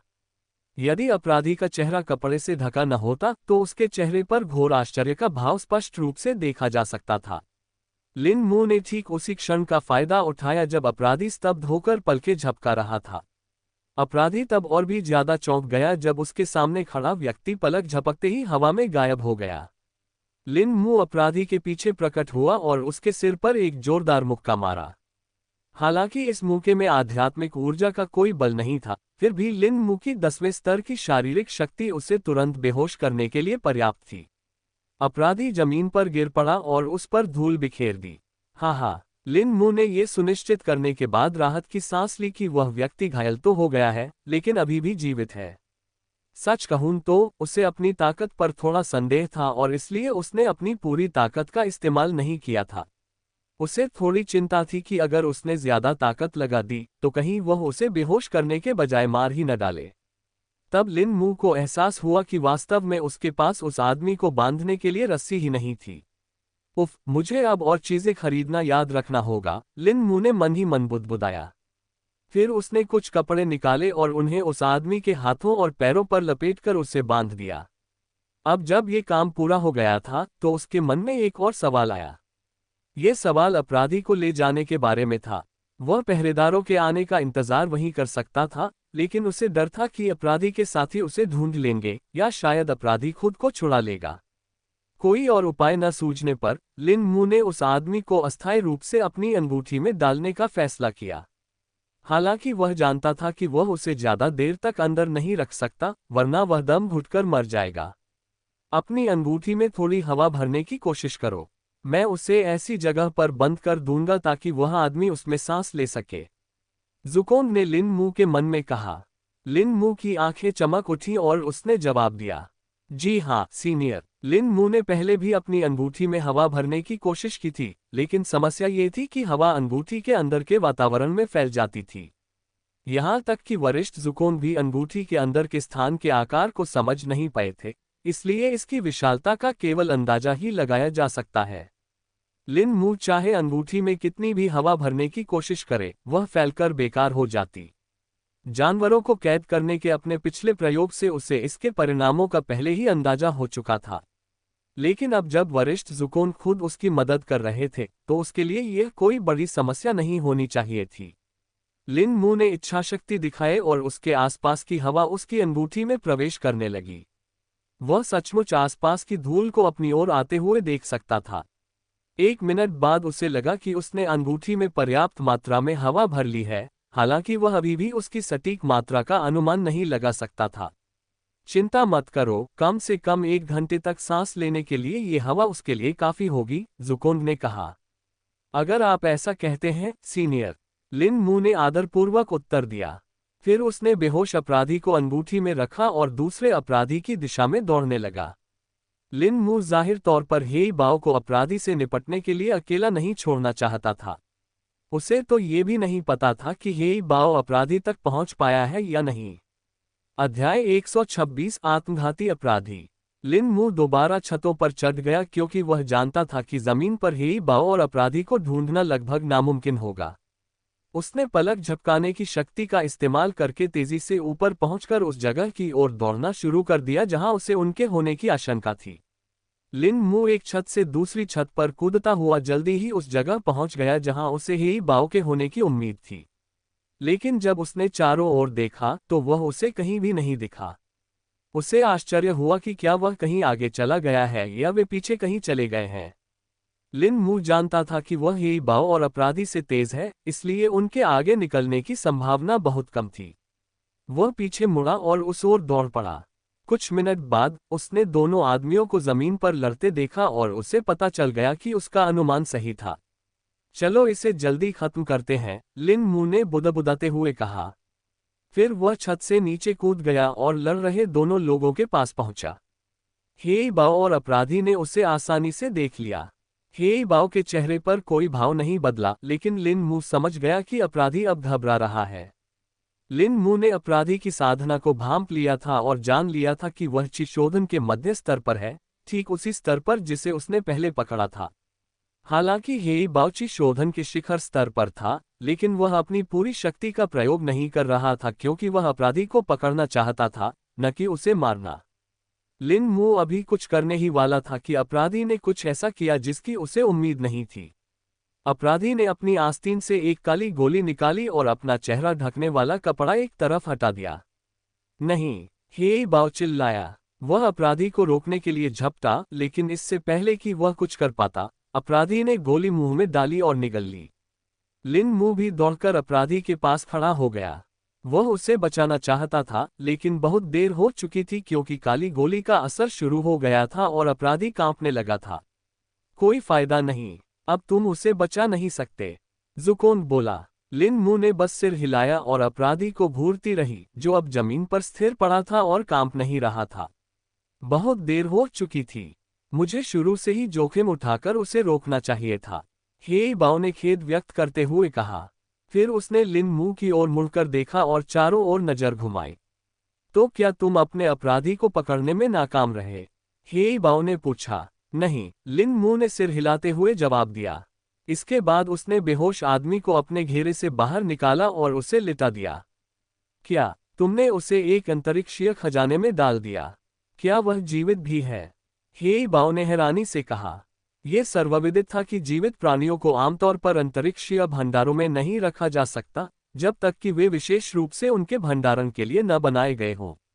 यदि किसी व्यक्ति या जानवर को अंतरिक्षीय भंडार में रखा जाए, तो वे दम घुटने से मर जाएंगे, या अपर्याप्त स्थान के कारण कुचल जाने या अस्थिर स्थान के कारण शरीर के टुकड़े टुकड़े हो जाने जैसे अन्य कारणों से भी उनकी मृत्यु हो सकती है। चिंता मत करो, वो वहां 1 मिनट से ज्यादा नहीं रुका। मैं पास ही थी, लिन मू ने ज्यादा कुछ न बताते हुए जवाब दिया। हेई बाओ ने जवाब में सिर हिलाया और फिर अपराधी की जांच की। उसने अपराधी के शरीर की तलाशी ली और उसमें से कुछ चीजें बरामद की। लिन मू को पहले से पता नहीं था कि अपराधी आत्महत्या कर लेगा, वरना वह भी यही करता। उसने अपराधी को बेहोश कर दिया था और उसे काबू में कर लिया था, इसलिए उसे ज्यादा चिंता नहीं थी। हेई बाओ ने अपराधी की आस्तीन से एक गोली और एक छोटा धनुष बरामद किया, साथ ही उसकी कमर से काले तरल पदार्थ की एक छोटी शीशी और तीरों का एक तरकश भी बरामद किया। उसने अपराधी के कपड़ों में छिपा हुआ खंजर भी ले लिया। हेई बाओ ने अपराधी से जो धनुष बरामद किया था, वह देखने में बेहद जटिल और बारीकी से बनाया हुआ लग रहा था। आकार में छोटा होने के बावजूद, वह अपराधी की चौड़ी आस्तीनों में आसानी से छिप सकता था, फिर भी उसकी मारक क्षमता और शक्ति किसी को जान से मारने के लिए पर्याप्त थी। वह धनुष मुख्यतः किसी प्रकार की धातु से बना था और हल्का चमकदार था, मानो उसे पूर्णता से पॉलिश किया गया हो। ये किस तरह का धनुष है? लिन मू ने सवाल किया। हेई बाओ ने अपने हाथ में मौजूद धनुष को घूरते हुए अपनी भौहें सिकुड़ी। ये हत्याओं के लिए बनाया गया एक विशेष धनुष है। इसे बनाने वाले बहुत कम लोग हैं और इसे बनाने में काफी खर्च भी आता है। मुझे लगता है कि मुझे पता है कि ये धनुष कहाँ से आए होंगे, हेई बाओ ने उत्तर दिया। अरे, ये कहाँ से आए हैं? लिन मू ने सवाल किया। शियानवे शहर में वेन दाओ आर्मामेंट्स हैं। वे इस तरह के गुप्त हथियारों के विशेषज्ञ हैं। उनकी कार्यशाला अन्य प्रमुख कार्यशालाओं जितनी बड़ी नहीं है, लेकिन अपने अनूठे हथियारों के कारण वे काफी समृद्ध और शक्तिशाली हैं, हेई बाओ ने उत्तर दिया। तो इसका मतलब यह है कि अगर हम वहां पूछताछ करें, तो शायद हमें अपराधियों की पहचान मिल सके, लिन मू ने पूछा। बिल्कुल नहीं, वे अपने ग्राहकों के नाम इतनी आसानी से नहीं बताएंगे। वे अपने ग्राहकों की निजता का बहुत ध्यान रखते हैं। उनसे सुराग निकालना मुश्किल होगा। हमें कोई और तरीका ढूंढना होगा, हेई बाओ ने जवाब दिया। ठीक है, चलिए अब वापस चलते हैं, लिन मू ने कहा। हाँ, चलो चलते हैं, हेई बाओ ने जवाब दिया। फिर उसने बेहोश अपराधी को जमीन से उठाया और अपनी पीठ पर लाद लिया, जबकि लिन मू ने दूसरे मृत अपराधी को अपनी अंगूठी में रख लिया। वे वापस लौटने लगे और 5 मिनट में कस्बे के केंद्र में पहुंच गए। अब तक भीड़ तितर बितर हो चुकी थी। जाहिर तौर पर गार्डों ने उन्हें सुरक्षित स्थान पर पहुंचा दिया था। हालांकि चौक की सुरक्षा के लिए शहर के गार्डों का एक दस्ता अभी भी तैनात था। भाड़े के सैनिक भी वहीं खड़े थे, थोड़े निराश और खोए हुए से लग रहे थे। लिन मू ने पहले भी उनकी जोश भरी चीखें सुनी थी, इसलिए वह अनुमान लगा सकता था कि शायद वे अपने प्रयास में असफल रहे थे। उसने ये भी देखा कि मिंग भाई कुछ अन्य लोगों के साथ हेई वान के बगल में खड़े थे। इन लोगों में से एक हेई वान की गाड़ी का चालक था और बाकी दो ऐसे पुरुष थे जिनके सिर पर बड़े बड़े भूसे के हेड थे जिनसे उनका चेहरा ढका हुआ था। हेई वान अन्य साधकों के साथ सतर्कतापूर्वक उस क्षेत्र का निरीक्षण कर रहा था और किसी भी स्थिति के लिए तैयार दिख रहा था। उन्होंने जल्द ही दूर से आते हुए हेई बाओ और लिन मू को देखा। हेई वान के पास पहुंचकर हेई बाओ ने अपनी पीठ पर लादे हुए बेहोश अपराधी को नीचे उतार दिया। हम इसे पकड़ने में कामयाब रहे, दूसरा मर गया है, हेई बाओ ने बताया। अध्याय 127 अपराधियों की पहचान। हेई बाओ की बातें सुनकर वहां मौजूद लोगों ने अपनी भौहें सिकोड़ लीं। हम उसी से काम चला लेंगे। क्या तुमने उसका चेहरा देखा है? हेई वान ने कहा। नहीं, अभी नहीं। अगर वे भी मृत्यु योद्धा हैं, तो शायद उन्होंने अपने चेहरे के आवरण में जहर छिपा रखा होगा। मैं बस जोखिम नहीं लेना चाहता था, हेई बाओ ने जवाब दिया। ये तो समझदारी भरा कदम था। अंदर जाने के बाद हम इसकी जांच कर लेंगे, हेई वान ने सिर हिलाते हुए कहा। वह मुड़ी और कस्बे के केंद्र के प्रवेश द्वार से अंदर चली गई। बाकी लोग उसके पीछे पीछे चले और लिन मू ने भी ऐसा ही किया। इस बार हेई वान दफ्तर के बजाय एक दूसरे कमरे में गई। वे दूसरी मंजिल पर स्थित एक कमरे में गए। कमरा लगभग खाली था, बस एक मेज और कुछ कुर्सियां थीं। दीवारें पत्थर की बनी थीं और उनमें कोई खिड़की नहीं थी। आठों लोग एक ही प्रवेश द्वार से अंदर गए और अंदर आते ही दरवाजा बंद कर लिया। उसे कुर्सी पर बिठाओ और जंजीरों से बांध दो, हेई वान ने आदेश दिया। मेज पर कुछ जंजीरें और हथकड़ियां रखी थीं। लिन मू को लगा कि हेई वान ने पहले से ही इसकी तैयारी कर रखी थी। गाड़ी का चालक और हेई बाओ आगे बढ़े और अपराधी को जंजीरों और हथकड़ियों से बांध दिया। इसके बाद हेई बाओ ने सावधानीपूर्वक अपराधी के चेहरे से नकाब हटाया, जिससे उसके अंदर छिपी विष की थैलियां दिखाई देने लगीं। यदि कोई और लापरवाही से चेहरे से नकाब हटाता तो वह सीधे विष के संपर्क में आ जाता और संभवतः मर जाता। हेई बाओ ने विष की थैलियों से बंधे कपड़े को कमरे के एक कोने में बाकी कपड़ों से दूर रख दिया। फिर उसने अपराधी के चेहरे से कपड़े की आखिरी परत भी हटा दी, जिससे उसका चेहरा सामने आ गया। हालांकि अंत में खुलासा निराशाजनक साबित हुआ क्योंकि कोई भी व्यक्ति उस अपराधी को पहचान नहीं सका। क्या कोई जानता है कि यह कौन है? हेई वान ने पूछा और चारों ओर देखा। सभी ने सिर हिलाकर यह जताने की कोशिश की कि वे इस व्यक्ति को नहीं जानते। लिन मू ने याद करने की कोशिश की कि क्या उसने इससे पहले कभी देखा है, लेकिन उसे याद नहीं आया। हेई बाओ लिन मू की ओर बढ़ा और उसे अपने पीछे आने का इशारा किया। चलते हुए उसने उससे कुछ फुसफुसाया। हमें दूसरा शव भी देखना होगा। हाँ, मैं इसे निकाल लेती हूँ, लिन मू ने कमरे से बाहर हाथ बढ़ाते हुए जवाब दिया। लिन मू ने शव को बाहर निकाला और हेई बाओ के साथ उसे कमरे में ले गई। मिंग बंधुओं ने शव को उत्सुकता और हैरानी से देखा। लिन मू समझ गई कि वे क्या सोच रहे हैं। उन्होंने शव को जमीन पर रखा और हेई बाओ ने वही प्रक्रिया दोबारा दोहराई। उसने जहर की थैलियों से लिपटा कपड़ा हटाया और अपराधी का चेहरा सामने आ गया।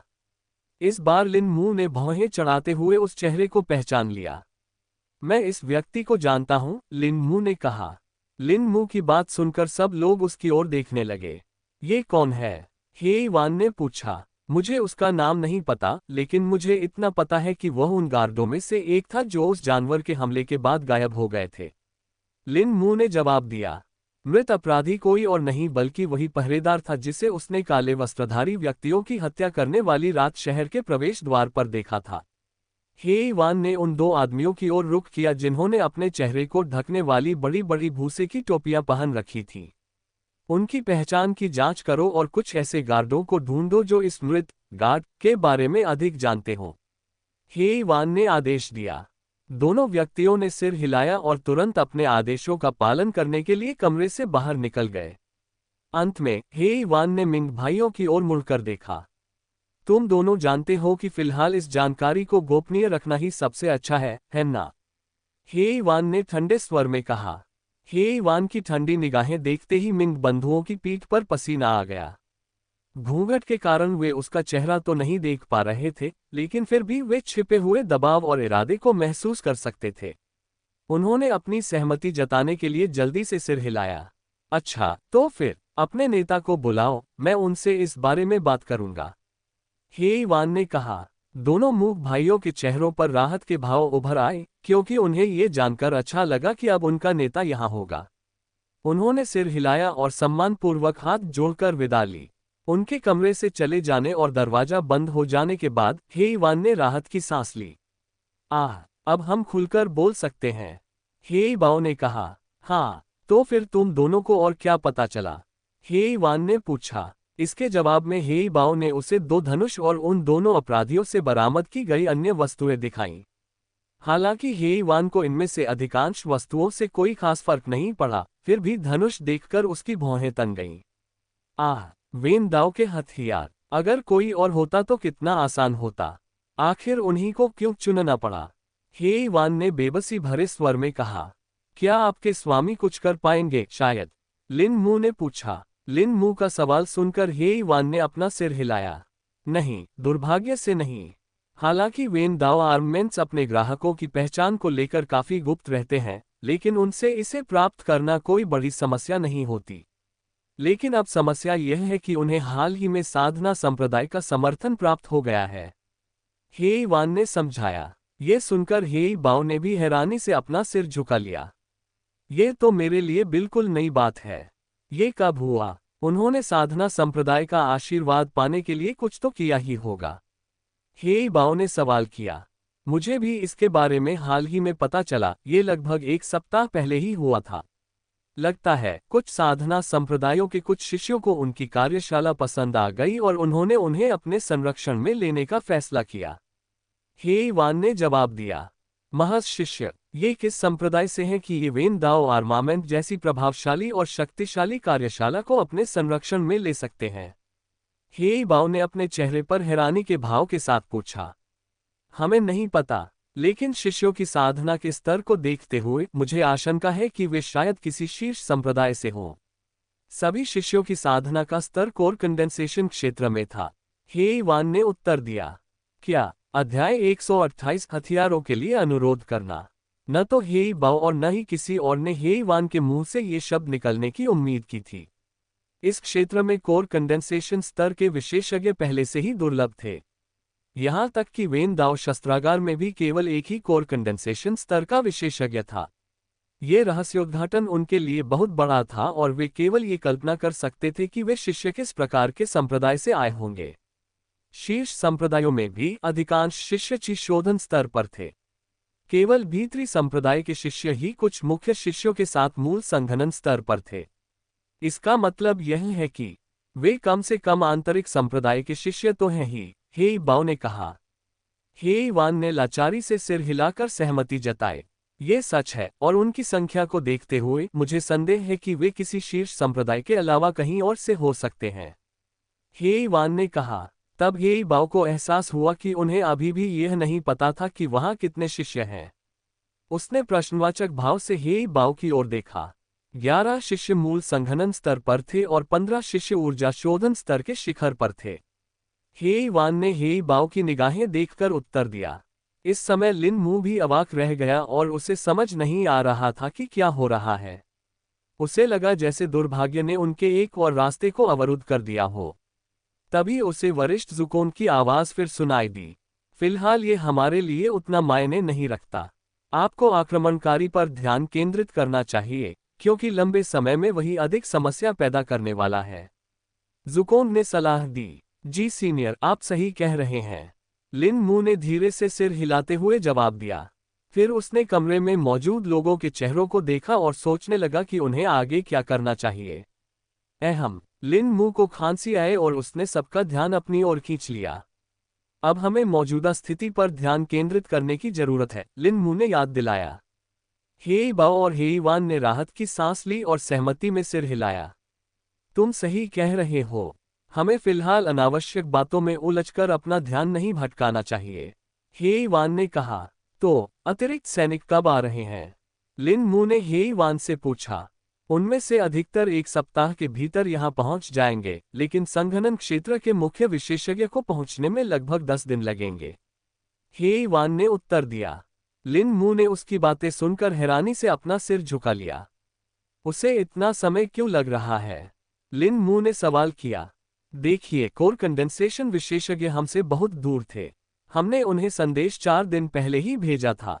हालांकि उन्हें अब तक संदेश मिल जाना चाहिए था, फिर भी उन्हें यहां पहुंचने में काफी समय लगेगा। हे वान ने जवाब दिया। इससे पहले वह कहाँ था? हे बाओ ने अजीब महसूस करते हुए पूछा। ब्लैक डॉन साम्राज्य, हे वान ने उत्तर दिया। ये बात समझ में आती है। सीमाएं और जिले पार करने में इतना समय लग जाएगा। हे बाओ ने जवाब दिया। लिन मू को यह उम्मीद नहीं थी कि कोर कंडेंसेशन क्षेत्र का विशेषज्ञ इतनी दूर से आएगा। उसने ब्लैक डॉन किंगडम के बारे में पहले सुना था और जानता था कि यह शुआंगकियान किंगडम का पड़ोसी राज्य है।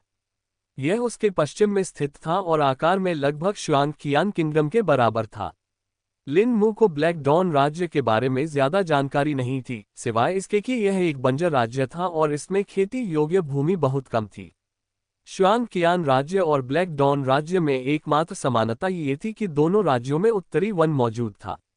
यह उत्तरी भूमि का सबसे बड़ा वन था और तीनों सीमावर्ती राज्यों में फैला हुआ था। लिन मू ने उत्तरी शहर में आए और पहले ब्लैक डॉन साम्राज्य की यात्रा कर चुके कुछ घुमंतु व्यापारियों से इसके बारे में कुछ ही बातें सुनी थीं। उसने उनसे सुना था कि अगर वे रथ से यात्रा करें तो उत्तरी शहर से ब्लैक डॉन साम्राज्य पहुंचने में 2 महीने से अधिक का समय लगता है। अगर वह विशेषज्ञ 10 दिनों में यहां पहुंच जाता है तो भी यह काफी जल्दी होगा। लिन मू ने अनुमान लगाया। तो फिर मुझे उस दौरान क्या करना चाहिए? लिन मू ने पूछा। हे वान ने लिन मू की ओर मुड़कर थोड़ी देर सोचा और फिर बोली। हम पहले भाड़े के सैनिकों से इस मामले पर चर्चा करेंगे। हम उनके यहां पहुंचते ही ऐसा कर सकते हैं। बाकी के लिए और आक्रमणकारी के मामले को देखते हुए मुझे लगता है कि हम सभी अतिरिक्त सैनिकों के आने के बाद ही आगे बढ़ सकते हैं। हे वान ने उत्तर दिया। लिन मू ने उसका जवाब सुनकर सिर हिलाया और उसे उचित लगा। वह नहीं चाहता था कि वे बिना सोचे समझे आगे बढ़ें और कोई ऐसी गलती कर बैठे जिसका वे जोखिम नहीं उठा सकते। इस बीच आप जो चाहे कर सकते हैं। जब हमें आपकी मदद की जरूरत होगी, हम आपसे संपर्क करेंगे। हम भाड़े के सैनिकों के शिविर पर नजर रखने के लिए भी लोगों को तैनात करने जा रहे हैं, इसलिए आपको इस बारे में चिंता करने की जरूरत नहीं है। जहां तक दोषियों की बात है, हम इस व्यक्ति से पूछताछ करेंगे और आगे की जांच करेंगे। हे वान ने समझाया। उम्मीद है इससे मुझे चिशोधन के अंतिम चरण तक पहुंचने के लिए पर्याप्त समय मिल जाएगा। लिन मू ने सोचा। लिन मू को विचारों में डूबा हुआ देखकर हे वान के मन में एक विचार आया। क्या आपको हमसे कुछ चाहिए? आपने अब तक हमारी बहुत मदद की है, इसलिए हमें आपको कुछ देना चाहिए। हे वान ने कहा। लिन मू ने उसकी बातें सुनकर अपनी भौहें ऊपर उठाईं। फिर उसने उन चीजों के बारे में सोचा जिनकी उसे लंबे समय से चाह थी। हथियार। उन्होंने कस्बे की दुकानों से इन्हें खरीदने की कोशिश की थी, लेकिन उन्हें ये यहाँ नहीं मिले। उन्हें बताया गया था कि इन्हें वुलिम शहर से मंगवाना पड़ेगा क्योंकि ये कुछ हद तक अपरंपरागत थे और इस क्षेत्र में उतने लोकप्रिय नहीं थे। मुझे कुछ चाहिए, लिन मू ने कहा। ओह, तुम क्या चाहते हो? हे वान ने पूछा। मुझे हथियार चाहिए, लिन मू ने जवाब दिया। ठीक है, इसका इंतजाम आसानी से हो जाएगा। बस मुझे बता दीजिए कि आपको किस तरह के हथियार चाहिए, हम उन्हें आपके लिए उपलब्ध करा देंगे। हे वान ने आश्वस्त स्वर में कहा। लिन मू ने तुरंत जवाब नहीं दिया, बल्कि अपनी अंगूठी से कागज का एक बंडल निकाला। इस बंडल में उन हथियारों की सूची थी जिनकी उसे 1000 शस्त्र तलवार शास्त्र के साथ प्रशिक्षण के लिए आवश्यकता थी। उसने ये सूची बहुत पहले ही बना ली थी, क्योंकि उसे ये हथियार यहाँ की किसी भी दुकान में नहीं मिले थे। लिन मू ने कागज का बंडल हे वान को दिया, जिसने तुरंत उसे ले लिया। कागजों का बंडल देखकर हे वान ने सोचा कि शायद लिन मू को किसी खास तरह के हथियार की जरूरत है और उसका डिजाइन कागज पर लिखा हुआ है। लेकिन जब उसने उसे खोलकर पढ़ा तो वह दंग रह गई। कागज के उस बंडल पर किसी हथियार का डिजाइन नहीं था, बल्कि हथियारों की पूरी सूची थी। उसने सरसरी नजर डाली और पाया कि उसमें 300 से अधिक हथियार थे। उनमें से कुछ आम हथियार थे, जबकि अन्य असामान्य और दुर्लभ थे। वह समझ ही नहीं पा रही थी कि लिन मू को इन हथियारों की जरूरत क्यों होगी। आम और दुर्लभ हथियार तो उसे पता थे, लेकिन सूची में जिन हथियारों का जिक्र था, उनमें से कुछ तो उसके लिए बिल्कुल अनसुने थे। उसने ऐसे नाम पहले कभी नहीं देखे थे। हे बाओ हे वान के पास गई और उत्सुकता से उसके हाथों में मौजूद कागज के रोल पर नजर डाली। ये तो एक छोटी सेना को लैस करने के लिए काफी है, हे बाओ ने हैरानी से कहा। हे बाओ ये देखकर काफी हैरान रह गया और उसे समझ नहीं आ रहा था कि लिन मू उनका इस्तेमाल कैसे करेगा। वह इन सब को ले तो नहीं जा सकता है ना? अगर वह इन्हें अपने उच्च श्रेणी के स्थानिक खजाने में भी रख ले तो क्या उसके पास इनके लिए पर्याप्त जगह होगी? हे बाओ ने सोचा। हे वान ने अपने हाथों में मौजूद कागज के रोल से अपनी नजरें हटाईं और फिर से लिन मू की ओर देखा। क्या आप वाकई इन्हें खरीदना चाहते हैं? हे वान ने सवाल किया। हाँ, मुझे यकीन है। मुझे वे सभी हथियार चाहिए, लिन मू ने जवाब दिया। लिन मू को वास्तव में सभी हथियार मिलने की उम्मीद नहीं थी। वह जानता था कि उन सभी को प्राप्त करना एक महंगा सौदा होगा, इसलिए वह हथियारों के एक चौथाई हिस्से से भी संतुष्ट हो जाता। ठीक है, तो मैं इन्हें वुलिम शहर से मंगवा लूंगा। हालांकि मुझे नहीं पता कि इसमें कितना समय लगेगा क्योंकि इनमें से कुछ शायद खास तौर पर बनवाने पड़ेंगे। हे बाओ ने जवाब दिया। अरे रुको, क्या वो सच में मुझे ये सब दिला रही है? इससे तो काम आसान हो गया, लिन मू ने मन ही मन हैरानी से कहा। उसने अपनी हैरानी को दबा लिया और दोबारा बोलने से पहले ये सुनिश्चित किया कि यह उसके चेहरे पर दिखाई न दे। कोई बात नहीं, मैं उनका इंतजार करूंगी। प्रस्ताव के लिए धन्यवाद, लिन मू ने कृतज्ञता भरे स्वर में कहा। हे वान ने बस सिर हिलाया और भूसे की टोपी पहने एक आदमी की ओर इशारा किया। उसने सूची उसे सौंप दी और उसे तैयार रहने को कहा। उस आदमी ने सूची ले ली और अपना काम करने के लिए कमरे से बाहर चला गया। तो मैं अभी यहीं रुकता हूँ। मैं अपने घर पर हूँगा, इसलिए आपको पता होगा कि मुझे कहाँ ढूंढना है, लिन मू ने कमरे से निकलते हुए कहा। अध्याय 129 जब्त की गई वस्तुओं को हे वान को सौंपना। लेकिन जैसे ही लिन मू कमरे से बाहर निकला, उसके दिमाग में सीनियर जुकोन की आवाज सुनाई दी। क्या आप मेयर के कार्यालय से ली गई चीजें उन्हें वापस नहीं देना चाहते थे? जुकोन ने सवाल किया। लिन मू को अचानक एहसास हुआ कि वह इस स्थिति में यह बात भूल गया था और उसे याद आया कि जाने से पहले उसे यह करना चाहिए। इसलिए वह उसी क्षण मुड़ गया और कमरे में मौजूद लोगों ने ये देखा। उसे अचानक वापस आते देख हे बाओ के चेहरे पर हैरानी के भाव थे। क्या आपको और कुछ चाहिए? हे वान ने पूछा। अरे हाँ, मैं आप लोगों को कुछ चीजें देना भूल गई थी, लिन मू ने जवाब दिया। हे वान ने प्रश्नवाचक भाव से अपना सिर झुकाया क्योंकि उसने देखा कि लिन मू ने अपने अंतरिक्ष खजाने से कई वस्तुएं निकाली और उन्हें जमीन और मेज पर रख दिया। उसमें स्क्रॉल, रजिस्टर, बहीखाते, दस्तावेज और कुछ अन्य वस्तुएं थीं।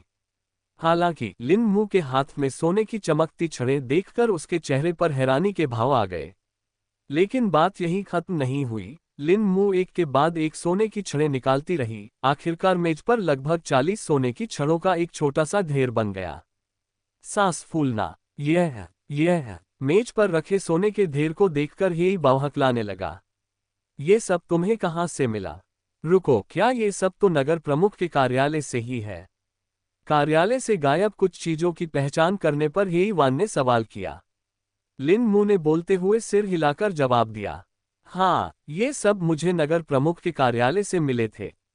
मुझे लगा कि इनमें कुछ सुराग होंगे और उस समय किसी और पर भरोसा करना सही नहीं लग रहा था, इसलिए मैंने इन्हें अपने पास ही रख लिया। हे वान ने उसकी बात समझकर सिर हिलाया। अब तक उन्हें अपराधियों की पहचान के बारे में पूरी तरह से पता नहीं था, इसलिए सतर्क रहना ही सबसे अच्छा होगा। कोई बात नहीं, तुमने अच्छा किया, हे वान ने वस्तुओं को देखते हुए जवाब दिया। फिर लिन मू ने सोने की ओर हाथ बढ़ाया और उसमें से एक छड़ उठा ली। उसने उस पर खुदी हुई आकृति की ओर इशारा करते हुए उसे हे वान को दिखाया। क्या आप जानते हैं कि यह क्या है? लिन मू ने थोड़ा असहज महसूस करते हुए पूछा। हे वान ने उसे देखा और सोने की छड़ों पर बने निशानों को तुरंत पहचान लिया। हाँ, मुझे पता है। ये सोने की छड़ें हैं जो राज्य द्वारा विभिन्न कस्बों और शहरों को उनकी वित्तीय जरूरतों के लिए जारी की जाती हैं, हे वान ने उत्तर दिया। जैसे ही लिन मू ने उसका जवाब सुना, उसके मन में उठ रहे संदेह पुख्ता हो गए। उसने दांत पीसते हुए दूसरे हाथ की मुट्ठी भींच ली। उसकी आंखों में क्रोध की हल्की झलक दिखाई दी और उसके व्यक्तित्व में थोड़ा बदलाव आया। हे वान और हे बाओ दोनों ने इस बदलाव को महसूस किया और जान गए कि कुछ गड़बड़ हो गई है। हे वान को विशेष रूप से लिन मू से पहले महसूस हुई हल्की सी हत्या की भावना फिर से जागृत होती हुई दिखाई दी। क्या क्या गड़बड़ है? हे वान ने चिंता से पूछा। लिन मू ने गहरी सांस ली और अपने भीतर उमड़ रहे क्रोध को शांत करने के लिए मन ही मन हृदय को शांत करने वाले मंत्र का जाप किया। वह जानता था कि यह सही समय नहीं है और उसे इस समय शांत मन से रहना होगा। कुछ ही सेकंड बाद हृदय को शांत करने वाले सूत्र का प्रभाव दिखने लगा और लिन मू सामान्य अवस्था में लौट आया। उसने गहरी सांस ली और हेई वान की ओर देखा। यह सोना कस्बे के उपयोग के लिए है ना? ताकि लोग मुसीबत आने पर इसका लाभ उठा सकें। लेकिन कस्बे के मुखिया ने यहाँ ऐसा कभी नहीं किया। लोग हमेशा सर्दियों में कष्ट झेलते रहे हैं। लिन मू ने एक ही सांस में जवाब दिया। हेई वान उसकी बात समझ गई और जान गई कि उसका क्या मतलब है। मैं अपने स्वामी की कसम खाकर कहता हूँ, मैं इस मामले को अंत तक सुलझाऊंगा और यह सुनिश्चित करूंगा कि न्याय हो। हेई वान ने आश्वस्त स्वर में उत्तर दिया। लिन मू ने बस सिर हिलाया और कमरे से बाहर निकल गया। उसने सोचा कि उसे यहाँ और समय नहीं बिताना चाहिए क्योंकि इससे उसे और परेशानी ही होगी। वह ये भी समझ गया था कि हेई वान दिल से बोल रही है और उसने उस पर भरोसा करते हुए इस मामले को खुद सुलझाने का फैसला किया। लिन मू को समझ नहीं आ रहा था कि अगर यह मामला उसके हाथ में होता तो वह क्या करता। उसे डर था कि कहीं वह कुछ ऐसा न कर बैठे जिसका उसे बाद में पछतावा हो। इसलिए उसने फैसला किया कि उसके लिए बेहतर यही होगा कि वह सिर्फ अपनी साधना पर ध्यान केंद्रित करे। लिन मू के कमरे से चले जाने के बाद हेई बाओ की भौहें असमंजस से तन गईं। उसने हेई वान की ओर मुड़कर देखा। उस समय कमरे में उन दोनों के अलावा कोई और नहीं बचा था। वह ठीक नहीं है ना? हेई बाओ ने पूछा। हेई वान ने बोलने से पहले अपना सिर हिलाया। नहीं, लेकिन वो ऐसा करेगा, मुझे पता है। अभी वो जिस भी मुश्किल से जूझ रहा है, उसे खुद ही उससे निपटना होगा। हमारी जान पहचान के थोड़े समय में ही मैंने एक बात समझ ली है, और वो ये है कि वो आत्मनिर्भर इंसान है। अगर वो खुद ही अपनी समस्याओं का समाधान करे तो वो बेहतर काम कर पाएगा। हेई वान ने समझाया। अगर आप ऐसा कहते हैं तो ठीक है। मैं बस यही उम्मीद करता हूं कि वह जल्दी ठीक हो जाए और किसी बुरे दौर में न जाए। मुझे उससे डर लगता है, हेई बाओ ने आशंका से कहा। हेई वान की आंखें चौड़ी हो गईं जब उसने हेई बाओ पर ध्यान केंद्रित किया। तुम्हें भी ऐसा महसूस हुआ? हेई वान ने सवाल किया। क्या तुम्हारा मतलब उसके ऑरा में आए बदलाव से है? हेई बाओ ने पलटवार करते हुए पूछा। हाँ, मुझे लगा कि सिर्फ मुझे ही ऐसा लग रहा है, लेकिन अब लगता है कि उसकी आभा वाकई बदल गई है। पहले तो सिर्फ मैं ही उससे महसूस कर पा रहा था क्योंकि वह हल्की थी, लेकिन अब तुम भी कर सकते हो। इसका मतलब है कि उसकी हत्या करने की इच्छा और भी प्रबल हो रही है। हेई वान ने उत्तर दिया। जब हम उससे पहली बार मिले थे तब वह ऐसा नहीं था। वह तो तभी बदला जब वह कस्बे के मुखिया से मिला और उसे मार डाला। हेई बाओ ने कहा। ये सच है। इसका मतलब है कि मुझे इस मामले की और भी गहन जांच करनी होगी। आखिर मैंने उससे वचन दिया है, हेई वान ने जवाब दिया। इसके बाद हेई बाओ थोड़ी देर चुप रहा और अपनी ठुड्डी को सहलाने लगा, फिर दोबारा बोलने लगा। क्या आपको यकीन है कि स्वामी इतने बड़े खर्च से सहमत होंगे? उस सूची में हथियारों की भारी संख्या ही चिंताजनक है और यह भी कि उनमें से कुछ को विशेष रूप से बनवाना पड़ेगा। हेई बाओ ने चिंतित स्वर में पूछा। हेई वान ने एक लंबी आह भरी और थकान से अपना माथा रगड़ा। आज सुबह स्वामी का पत्र मिला। ये लिन मू के बारे में मेरी पहली रिपोर्ट के जवाब में था। उन्होंने आदेश दिया है कि उसे हमारे पक्ष में रखने और किसी भी प्रकार की शत्रुता न होने देने के लिए हर संभव प्रयास किया जाए। हथियारों पर होने वाला खर्च उनके द्वारा खर्च किए जाने वाले खर्च के मुकाबले कुछ भी नहीं है, हेई वान ने उत्तर दिया। लेकिन क्या आपको यह अजीब नहीं लगता कि वह इतने सारे हथियार मांग रहा है? इतने हथियारों से तो एक छोटी सेना तैयार हो जाएगी। आखिर वह इतने सारे हथियारों का क्या करेगा? हेई बाओ ने अपने मन में उठ रहे संदेह को दबा न पाने के कारण पूछा। जो भी हो, अभी यह हमारी चिंता का विषय नहीं है। भगवान ने हमें आदेश दिया है कि हम लिन मू से मित्रता करें और उसे अपना सहयोगी बनाएं। हम बस उनकी इच्छा पूरी करने की पूरी कोशिश करेंगे, हेई वान ने सख्त स्वर में उत्तर दिया। हे बाओ ने उसके सख्त लहजे को महसूस किया और समझ गया कि अब वह शायद उसे जरूरत से ज्यादा परेशान करने लगा है। इसलिए उसने विषय बदलने का फैसला किया। हमारी अतिरिक्त सेना कहाँ से आ रही है? और कोर कंडेंसेशन क्षेत्र के विशेषज्ञ के बारे में क्या स्वामी वास्तव में उनका उपयोग करने को तैयार हैं? हे बाओ ने पूछा। हे वान ने एक और आह भरी और आखिरकार उसके सवालों का जवाब देने का फैसला किया। हालांकि वह बस अपने काम पर वापस लौटना चाहती थी, लेकिन वह समझती थी कि हे बाओ को उससे ये सवाल पूछने का पूरा अधिकार है और बेहतर होगा कि वह उनकी स्थिति को स्पष्ट रूप से समझ ले। हमें निष्क्रिय सदस्यों से अतिरिक्त सहायता मिल रही है। ये सभी वे लोग हैं जो आम नागरिकों के वेश में थे और कुछ अन्य लोग कोर के सदस्य हैं। जहां तक कोर कंडेंसेशन क्षेत्र के विशेषज्ञ की बात है, सौभाग्य से उन्होंने अपना मिशन समय से पहले पूरा कर लिया। हे वान ने थोड़ी देर रुककर फिर बोलना शुरू किया। हम शुरू में लिन मू के बारे में निश्चित नहीं थे और हमें संदेह था कि वह किसी संप्रदाय से संबंधित है। हम लिन मू के व्यक्तित्व के बारे में भी नहीं जानते थे, इसलिए स्वामी ने उस व्यक्ति को चुना। वह साधना संप्रदायों के शिष्यों के साथ बातचीत करने और उनसे व्यवहार करने में सबसे अनुभवी है, इसलिए वह सबसे अच्छा विकल्प था, हे वान ने समझाया। उम्मीद है सब ठीक हो जाएगा। हे बाओ ने बेहोश पड़े अपराधी की ओर मुड़ते हुए कहा। उसके चेहरे पर गंभीर भाव आ गए जब वह कुर्सी से जंजीरों से बंधे अपराधी की ओर बढ़ा और बोला, इस बीच हम थोड़ा मजा कर सकते हैं। फिर उसने बेहोश अपराधियों की उंगलियों को मजबूती से पकड़ा और एक झटके में उन्हें मोड़ दिया। इस प्रकार अपराधियों की दर्द भरी चीखें कमरे में गूंज उठी, क्योंकि वह अचानक से नींद से जाग गया था। अध्याय 130 शरीर को मजबूत बनाने के क्षेत्र का 11वां चरण। लिन मू शहर के केंद्र से निकलकर अपने घर की ओर चल रहा था। वह आसपास के नज़ारों और आवाज़ों का आनंद ले रहा था। कुछ अंतरालों पर गश्त करने वाले पहरेदारों को छोड़कर अधिकांश सड़कें लगभग सुनसान हो चुकी थीं। लिन मू जानता था कि यह हत्या के प्रयास के कारण हुआ था। हे वान ने पहले ही गार्डों को लोगों को सुरक्षित स्थान पर ले जाने का आदेश दे दिया था, इसलिए वे संभवतः अब अपने घरों में होंगे। वह जानता था कि अब जब मामला कुछ हद तक सुलझ गया है, तो लोगों को शाम तक सूचना मिल जाएगी। लिन मू ने आकाश की ओर देखा और सूरज को अपने सिर के ठीक ऊपर पहुंचते हुए पाया। उसने अनुमान लगाया कि अभी 11 बज रहे होंगे और उसे पता था कि अभी काफी दिन बाकी है। दिन आखिरकार छोटे होने लगे थे और बादल घने होने लगे थे। सर्दी खत्म होने में अभी 3 महीने और बाकी थे और 1 महीने बाद सूरज पूरी तरह से छिप जाएगा और वसंत का आगमन हो जाएगा। यही वह समय होगा जब कड़ाके की ठंड पड़ेगी और बर्फ सबसे गहरी होगी। लिन मू को पिछले साल के बर्फीले तूफान की यादें आज भी ताज़ा थीं। बर्फ घुटनों तक गहरी थी और लोग अपने दरवाजे खोल नहीं पा रहे थे क्योंकि बर्फ उनके दरवाजों के सामने जमा हो गई थी।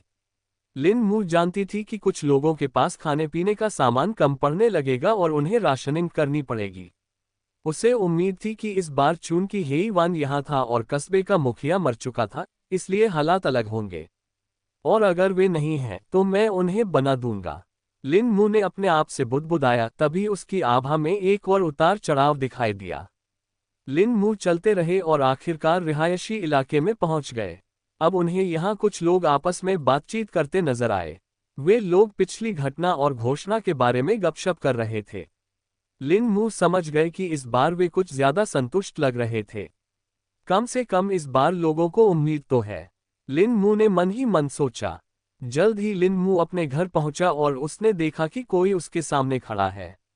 उसने उस आदमी के पहनावे को देखकर समझ लिया कि वह एक गार्ड है। लेकिन शक की बात यह थी कि उसने उस गार्ड को पहले कभी नहीं देखा था और वह कोई नया व्यक्ति लग रहा था। लिन मू ने अपनी आध्यात्मिक चेतना को बढ़ाया और ये देखकर आश्चर्यचकित रह गया कि रक्षक वास्तव में एक साधक था। वह तुरंत सतर्क हो गया और उसके मन में कई विचार आने लगे। क्या वह भी अपराधियों में से एक है? क्या वे अब गार्डों का वेश धारण किए हुए हैं? लिन मू ने अपनी तलवार निकालते हुए और चुपचाप आगे बढ़ते हुए सोचा।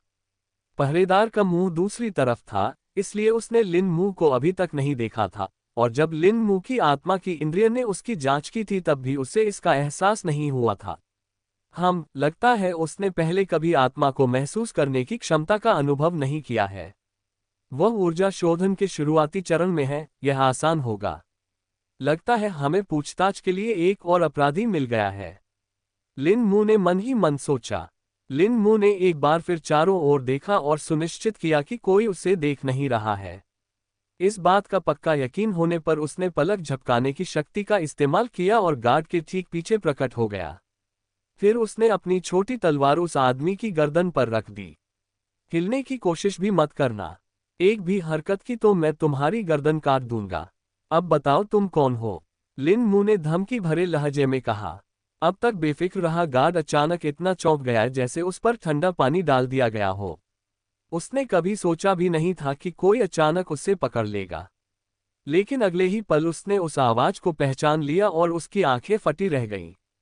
रुको, श्रीमान लिन मू, मैं हूं, हे पिंग, गार्ड ने जल्दी से कहा। गार्ड की आवाज सुनकर लिन मू ने अपना सिर झुकाया और फिर अचानक उस आवाज को पहचान लिया। हालांकि संदेह होने के कारण वह अभी भी हिला नहीं। गार्ड ने यह देखा और समझ गया कि लिन मू अभी भी उससे सावधान है। श्रीमान लिन मू, मुझे नेता हेई वान द्वारा आपकी सुरक्षा और सेवा के लिए नियुक्त किया गया है। यदि आपको किसी भी चीज की आवश्यकता हो तो मुझे आपके लिए उपस्थित रहने के लिए कहा गया है।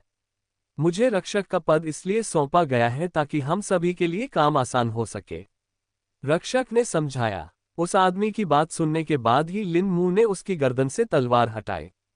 फिर लिन मू को हेई पिंग नाम के उस आदमी की आवाज याद आई। उसने उसे पहले भी देखा था लेकिन मुखौटा पहने होने के कारण वह उसे पहचान नहीं पाया था। हेई पिंग हेई कोर के उन सदस्यों में से एक था जो हाल ही में सुरक्षित ठिकाने पर लौटे थे। मुझे पहले बता देना चाहिए था, लिन मू ने कहा। हेई पिंग ने गहरी सांस ली और अपनी गर्दन को छूकर यह सुनिश्चित किया कि वह सुरक्षित है। मैं इसीलिए तो यहाँ आया था, महोदय, आपको सूचित करने के लिए, हेई पिंग ने असहाय स्वर में कहा। ठीक है, तो आप कहाँ ठहरेंगे? लिन मू ने पूछा। मुझे गार्ड की ड्यूटी सौंपी गई है, इसलिए मैं ज्यादातर समय यहीं रहूंगा। मेरे कुछ साथी भी हैं जो गली और मोहल्ले में गश्त करेंगे। लेकिन अगर आपको किसी चीज की जरूरत हो तो मुझे बुला लेना। नेता की तरफ से आने वाली हर सूचना मैं आपको दूंगा, हेई पिंग ने समझाया। ठीक है, अभी मैं अंदर आराम करने जा रही हूँ, लिन मू ने जवाब दिया और फिर आंगन का दरवाजा खोल दिया। फिर वह अंदर गया और पिछवाड़े में प्रवेश किया। वह वहां स्थित कब्रों के सामने आकर खड़ा हो गया। वह घुटनों के बल बैठ गया और अपनी आंखें बंद कर लीं। पिताजी, माताजी, कृपया मुझे शक्ति प्रदान करें।